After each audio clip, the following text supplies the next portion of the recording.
I wasn't supposed to see it. I wasn't even supposed to be there. The plan was, drop her off, circle the block once or twice, maybe grab coffee, and pick her up in an hour.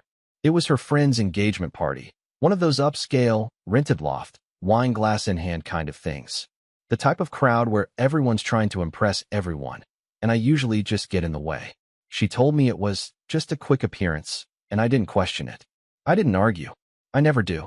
I just pulled up to the curb like a good little driver, kissed her cheek when she leaned in half-heartedly, and watched her walk through the glass doors in that tight silver dress she didn't wear for me anymore. But I didn't drive off. I don't know why. Something in my chest tightened the second she disappeared inside. Maybe it was nothing, or maybe it was everything. I just sat there, engine running, hands locked on the wheel. Then I saw her, through the window, smiling, but not at me. He was already next to her, tall, well-dressed, confident in that nauseating way that guys like him always are. He didn't hesitate. He didn't fumble. His hand was on the small of her back within seconds. She didn't move away. I watched her laugh, the kind of laugh she hadn't made around me in a long time. The kind that comes from your stomach. The kind that used to be mine. And then the music started. She turned to him, touched his arm, said something that made him smirk. And then, in front of everyone, in front of me, she reached for his hand. And they danced. Right there, in the middle of the crowd. Like they were in their own world. Like nothing else mattered. Like I didn't exist. My hand was still on the steering wheel. My mouth slightly open. I couldn't even blink. Couldn't breathe. Couldn't believe I was watching my wife fall in love with someone else, right in front of me. She spun into him. He pulled her close. Her fingers traced the back of his neck. That was it. That was the moment. Something inside me cracked. Quietly. No rage, no drama. Just this deep, hollow silence that flooded every part of me. And I left. I didn't text her. Didn't call. Didn't honk the horn like some jealous fool. I just put the car in gear and drove off into the night like I'd been erased. But what I didn't know then was that walking away, quietly, would hit her harder than any fight ever could. Because within minutes, she realized exactly what she'd done. I didn't go far. Just enough to be gone. Just enough to feel like I'd taken something back. I parked in a grocery store lot a few blocks away and sat there with my hands shaking on my lap, wondering if what I saw was real or if I was finally losing it. The thing is, I've always been the kind of guy who gives too much benefit of the doubt. I'll gaslight myself before I accuse someone else. Maybe she was being friendly. Maybe I misunderstood. Maybe I'm insecure. That's what she always says. You're too sensitive, Jarrett. Not everything's about you. But when I opened her location on my phone, the one she forgot she'd shared with me months ago when she was late coming home once, it told me I wasn't crazy. She was still at the party. She hadn't texted. Hadn't called. I'd been gone for 35 minutes, and she hadn't even noticed. Or maybe she had, and she just didn't care. I stared at that pulsing dot on the map like it was a heartbeat I couldn't reach. I kept waiting for it to move, to show she was looking for me, calling me, stepping outside, something. But nothing. Just stillness. Like I never existed. Like the man who drove her there, who kissed her cheek, who loved her more than anyone else ever could, was a ghost she'd already forgotten. At the 50-minute mark, my phone finally buzzed. Sierra, hey, where'd you go? That's it. No punctuation. No emoji. No concern. Just a casual sentence like I'd stepped out to grab napkins or something. Not like her husband had vanished without a word. I didn't respond. 3 minutes later. Sierra, seriously? Then the call started. First one. Then 3 more. I watched them come in without touching the screen. I wanted her to feel it, the absence, the silence, the nothingness she left me with. I wanted her to sit in it. When she finally texted again, it was different. Sierra, you embarrassed me. I had to make excuses. People asked where you went. That broke something in me all over again. You embarrassed me. Not I'm sorry. Not please come back. Not I didn't mean to make you feel invisible. Just blame. As if I was the one who had done something shameful by leaving. Not her, for dancing like I didn't exist. So I wrote one sentence. Just one. Me. You didn't even look for me. And I turned off my phone. I sat in that dark parking lot for another hour. No music. No lights. Just this growing realization that maybe I wasn't married to the woman I thought I was. Maybe I never had been. Maybe all the years, the sacrifices, the quiet forgiveness I kept handing her like candy. Maybe none of it mattered anymore. Not when another man could pull her away with a single smirk and a dance. When I finally drove home, the house was dark. I didn't expect her to be back yet, but somehow I still felt the emptiness the moment I stepped inside. I didn't turn on the lights. I didn't pour myself a drink. I just sat on the edge of the bed, still in my stupid button-down shirt, staring at the closet where her heels used to be perfectly lined up, wondering how long she'd been slipping away before I noticed. The front door opened at 1:17 a.m. I didn't move. She called my name once, confused, almost annoyed, then walked into the bedroom and froze when she saw me sitting there. And for the first time in a long, long while, she looked nervous. She just stood there for a second, staring at me like she was trying to read what kind of mood I was in before deciding how to play it. Her purse was still slung over her shoulder. Her makeup was smudged slightly under her left eye. She looked like she'd been caught, not necessarily doing something criminal, but doing something wrong. And still, she tried to smile. "You could have at least told me you were leaving," she said, like I'd just wandered off during a shopping trip. I didn't answer. I didn't move. I just stared at her, letting the silence do the work for me. She sighed, walked into the room like she owned the air between us, and started unzipping her dress. "You're being dramatic," she muttered, turning her back to me. "It was just a dance. I told you it'd be a quick night." It was in that moment, that casual shrug of a moment, that I felt something shift inside me. Not explode, not boil, just detach. Like a rope that had been holding my love tightly anchored to this woman finally came loose. And I didn't panic. I didn't shout. I didn't cry. I just watched her like she was a stranger rifling through my closet. She tossed the dress onto the chair, like it was nothing. Like she hadn't worn it hours ago while laughing into another man's chest. "I saw you," I finally said quietly. My voice cracked more than I wanted it to, but I didn't care anymore. She froze mid-step, her back still to me. "What?" "I saw you through the window. You danced with him like I didn't even exist."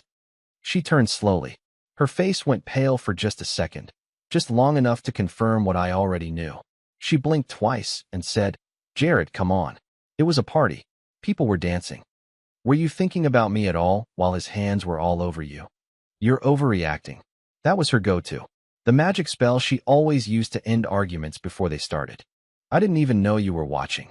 You didn't even notice I was gone." That hit her. I could see it.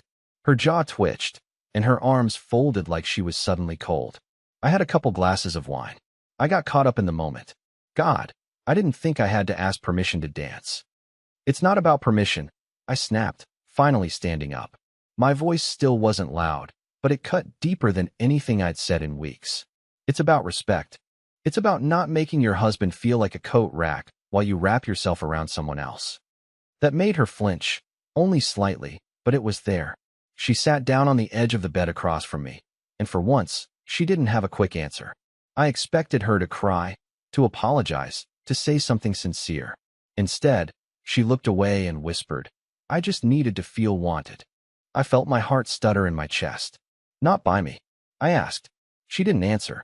And in that second, that tiny sliver of truth she couldn't deny or explain, I realized I was losing her. Or maybe I'd already lost her months ago, and tonight was just when the truth finally caught up to me. But here's the thing. She might have gotten what she wanted out there on that dance floor, but so did I. Because now I wasn't guessing anymore. Now I knew exactly what she was. And I was done being the one who begged to be noticed. The next morning, I woke up before she did. Not because I slept well. I didn't. I barely closed my eyes. But something about the silence felt easier to live with than hearing her breathe next to me. It wasn't even anger anymore. It was detachment. Like I was floating through a version of my own life I didn't recognize anymore. She rolled over eventually, still in her tank top and shorts, her voice scratchy with fake innocence. "Are you still mad?" I didn't answer. I just kept folding laundry. That's what I'd been doing since dawn. Quiet things. Productive things. Anything to stop myself from feeling. She watched me for a second, then added, "I told you it didn't mean anything." Her tone was soft now, almost pleading, but I didn't buy it. Not after watching her press her body into someone else like I didn't matter. If it didn't mean anything, why did it still feel like a knife in my gut? Instead of responding, I picked up her folded clothes and left them on her side of the bed. She stared at them like they were a threat.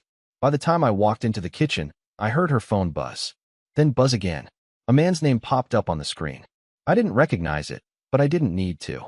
There was only one person she'd danced with last night. Only one man whose touch made her forget I existed.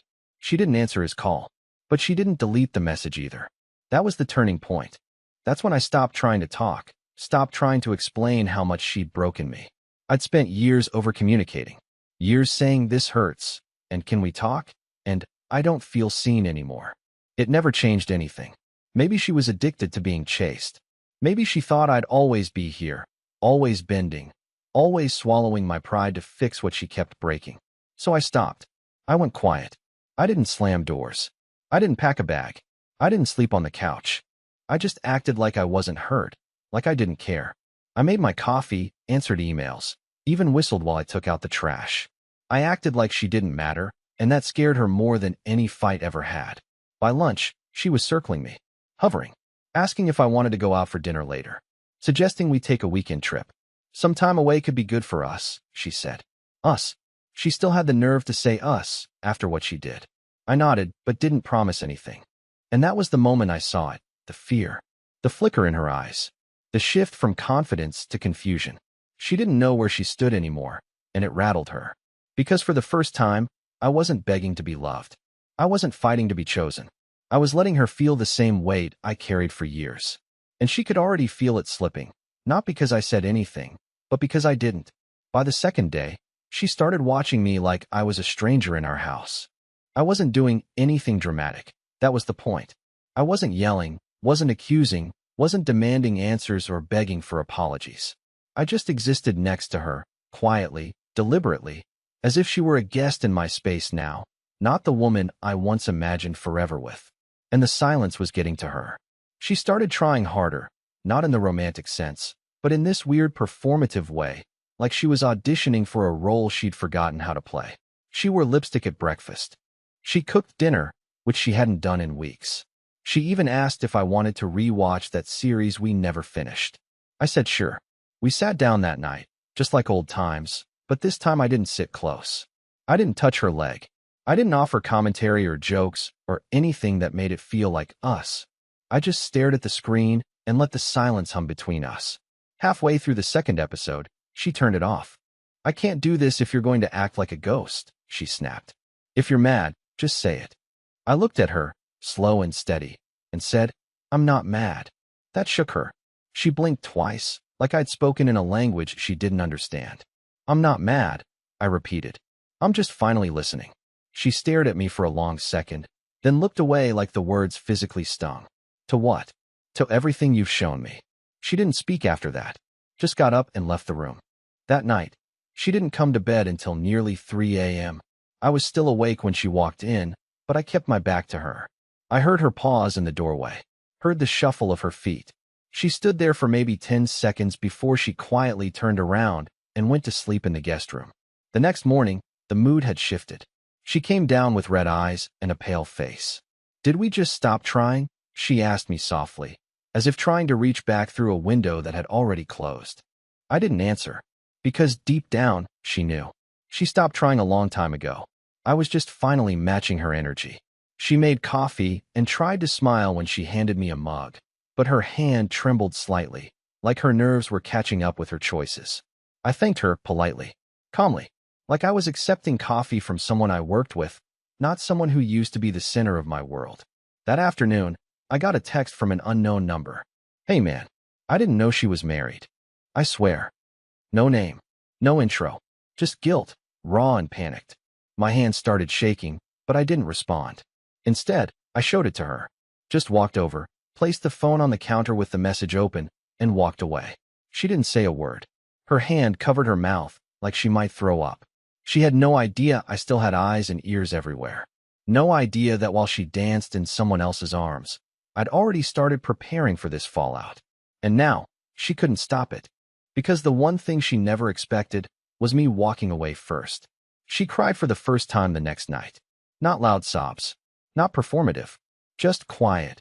Bitter tears that she tried to hide under the blanket when she thought I was asleep. I wasn't. I hadn't really slept since the night of the party. My eyes stayed closed, my breathing steady, but I could feel her shaking next to me. Small tremors. And I hated myself for how much I still wanted to hold her, even after everything. But I didn't move.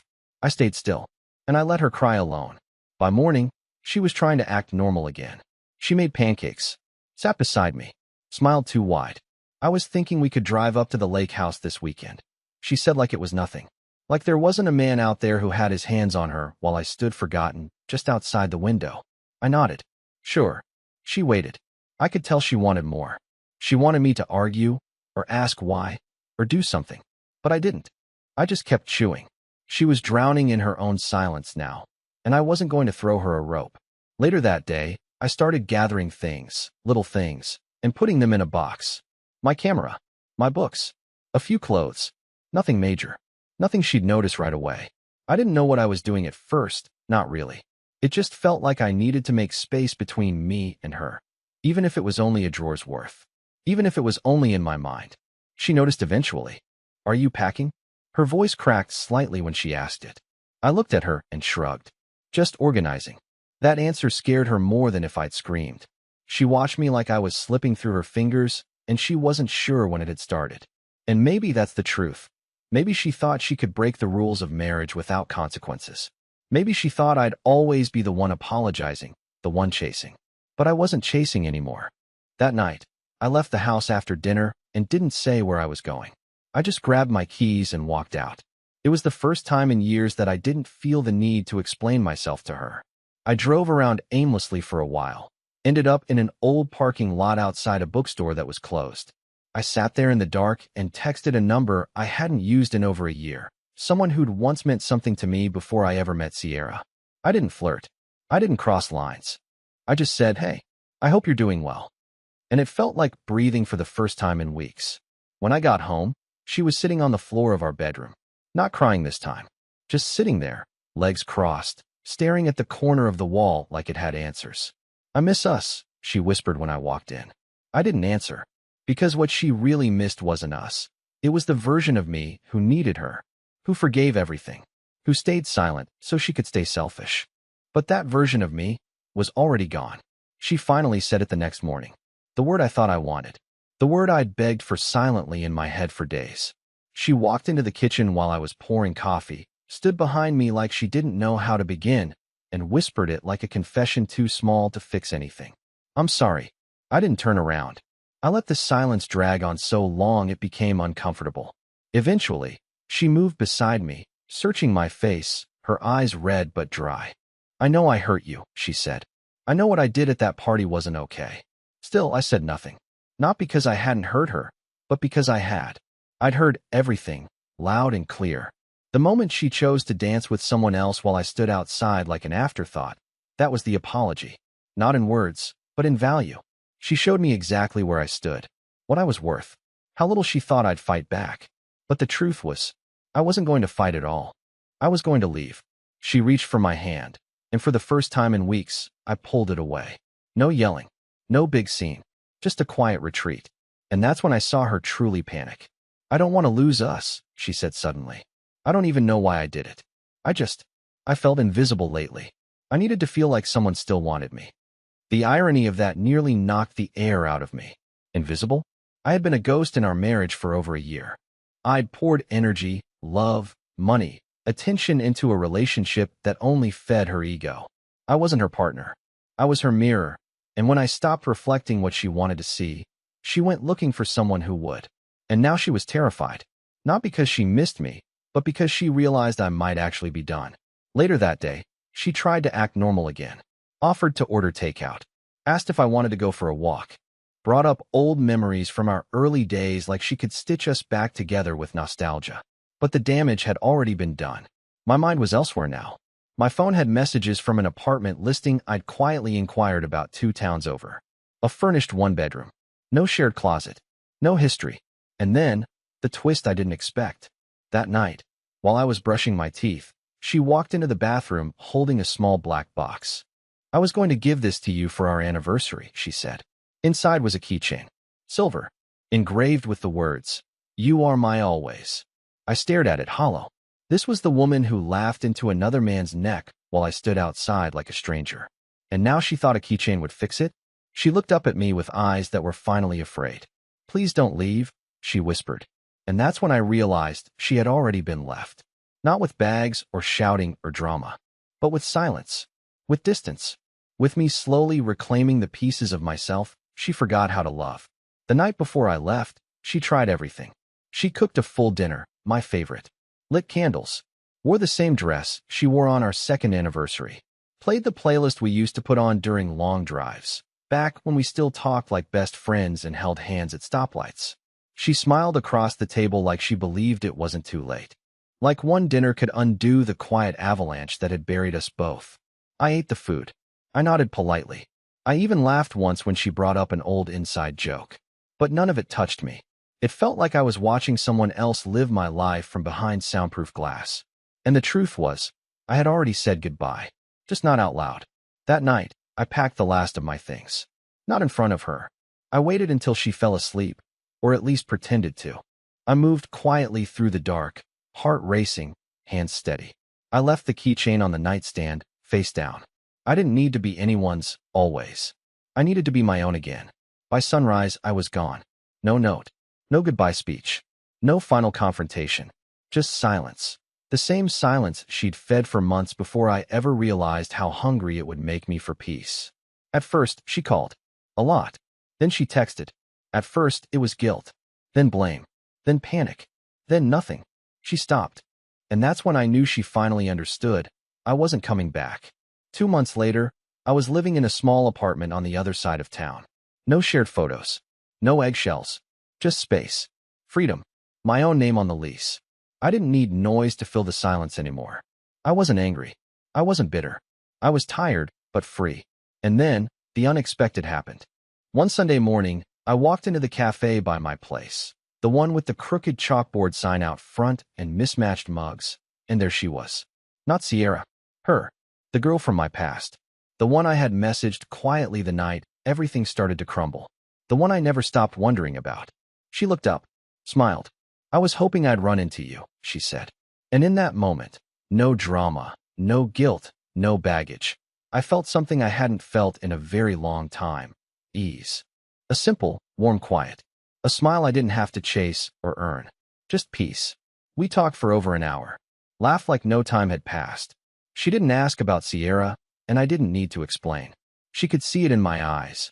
I was no longer the man trying to be chosen. I was the man who had chosen himself. And that made all the difference. I don't know where it'll go, and that's okay. All I know is this. I walked away the night she danced with someone else, and I never looked back. But life? Life danced me somewhere better.